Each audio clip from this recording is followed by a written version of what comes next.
IBPS clerk prelims के result के बाद काफ़ी स्टूडेंट्स डिमोटिवेट हैं और उनको लग रहा है कि यहाँ पर हमने 90 प्लस अटैम्प्ट किए, 88 प्लस अटैम्प्ट किए, फिर भी हमारा सिलेक्शन नहीं हुआ। वहीं 70s में स्टूडेंट्स ने किए, उनका सिलेक्शन हो गया। तो गाइस, अगर आपको लगता है कि जो नॉर्मलाइजेशन इस बार आईबीपीएस क्लर्क में हुआ है वो अनफेयर है, तो उसके लिए आपको आवाज़ उठाने का पूरा राइट है। ठीक है, काफ़ी पोल कंडक्ट्स कराए गए, टेलीग्राम ग्रुप डिस्कशन मैंने देखा कि स्टूडेंट्स को ये फेयर नहीं लगा। तो गाइस, आपको पूरा राइट है कि आप अपनी बात आईबीपीएस तक पहुँचाओ। ठीक, तो उसके लिए आईबीपीएस की साइट पर एक लिंक होती है जहाँ पर आप अपनी कंप्लेन फाइल कर सकते हो।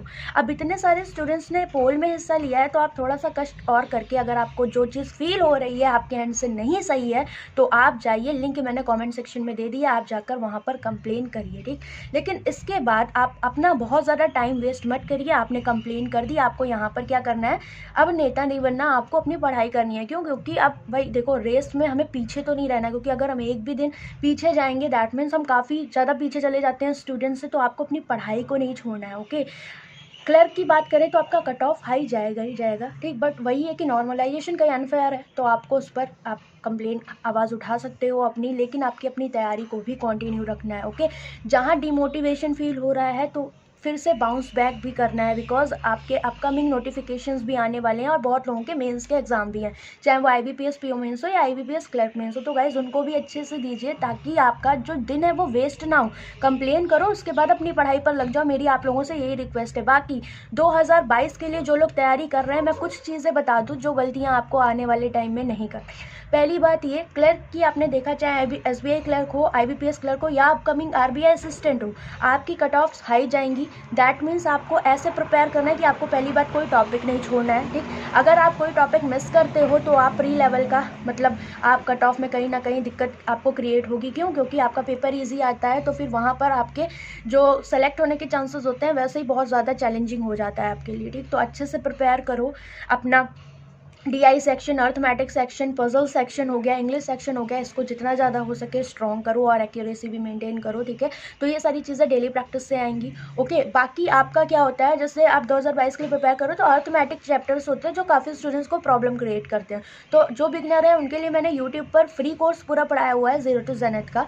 आप वहाँ से जाओ, आप क्लर्क मेंस तक की तैयारी आराम से कर लोगे। ठीक है, मतलब ये कि आपका इतनी तैयारी हो जाएगी कि आप आराम से कॉन्सेप्ट्स आपके सारे क्लियर हो जाएंगे। तो उसके बाद आपको डेली प्रैक्टिस भी करनी है। तो आपको गलती क्या करते हो आप लोग सोचते हो कोर्स कंप्लीट दैट मीन्स मेरा अर्थमेटिक स्ट्रांग हो गया। नहीं, आप जब तक अपनी सेल्फ प्रैक्टिस नहीं करोगे तब तक चीज़ें आपको वर्क नहीं करेंगी। इस वजह से डेली बेसिस पे 10 अर्थमेटिक हो गई, 2 डीआई हो गई प्रीलिम्स की, 4 आपकी पजल्स हो गई, स्पीड मैथ्स को हाफ एन आवर देना है और डेली इंग्लिश रीडिंग। इतना तो आपके डेली रूटीन में होना चाहिए। ठीक, इतना करना है। इसके बाद क्या कि आप जैसे बेसिक्स क्लियर कर रहे हो, उसके साथ आप वीकली एक आध टेस्ट प्री का दे सकते हो। ठीक है, एक से दो।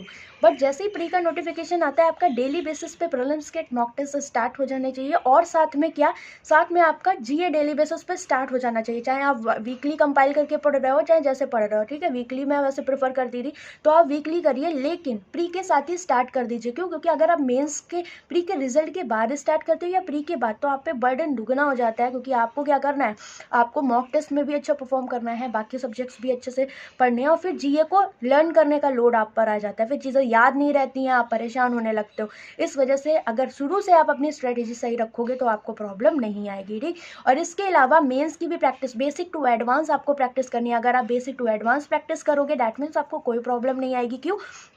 क्योंकि आप शुरू से ही मेंस को टच दे रहे हो। जैसे मैंने जीरो टू जेनेथ में किया था, शुरू से ही आपको जैसे परसेंटेज टॉपिक पढ़ाया तो उसमें मैंने लेवल 3 तक आपको कराया, मतलब मेंस का टच दिया है ताकि आपके कॉन्सेप्ट्स और क्लियर हो। और अगर आप मेंस लेवल के क्वेश्चंस लगाते हो गाइस तो आपके कॉन्सेप्ट्स ज़्यादा क्लियर होते हैं। ठीक, प्री का अपने आप क्लियर होता है, बस प्री में फिर आपको क्या चाहिए होती है, आपको मॉक टेस्ट की प्रैक्टिस चाहिए होती है। तो इन चीज़ों को ध्यान रखिए। बाकी 2020 का जो PDF बंडल है उसमें आपकी इन सारी प्रॉब्लम्स का आपका सॉल्यूशन है, मैंने अच्छे से एक्सप्लेन किया है। अभी एक वीडियो डाली थी उसमें कि आपको कैसे उसे यूज़ करना है, topic wise, section wise, exam wise, तो आप उसे देख सकते हो। ठीक है, लिंक मैं कमेंट सेक्शन में पिन कर दूंगी। बाकी परेशान मत होइए, अगर आपको कोई चीज़ अनफेयर लगती है तो उसके लिए आवाज़ उठाओ, लेकिन ये नहीं है कि आप पूरा टाइम उसमें लगा लो। ठीक है, तो अपनी प्रिपरेशन को भी कंटिन्यू आपको रखना है, क्योंकि आप देखो आईबीपीएस इतने टाइम से एग्जाम करा रहा है, सारे फेयर हुए हैं, तभी तो आप ट्रस्ट करते हो ना। तो वही बात है कि अगर आपको कोई चीज़ नहीं सही लग रही है तो आप अपनी कंप्लेन करिए वहाँ पर, अगर वो चीज़ अनफेयर होगी तो डेफिनेटली सही करी जाएगी। ठीक है, तो ऑल द बेस्ट, परेशान मत हो और अच्छे से पढ़ाई करो। ठीक है, बाय बाय, टेक केयर।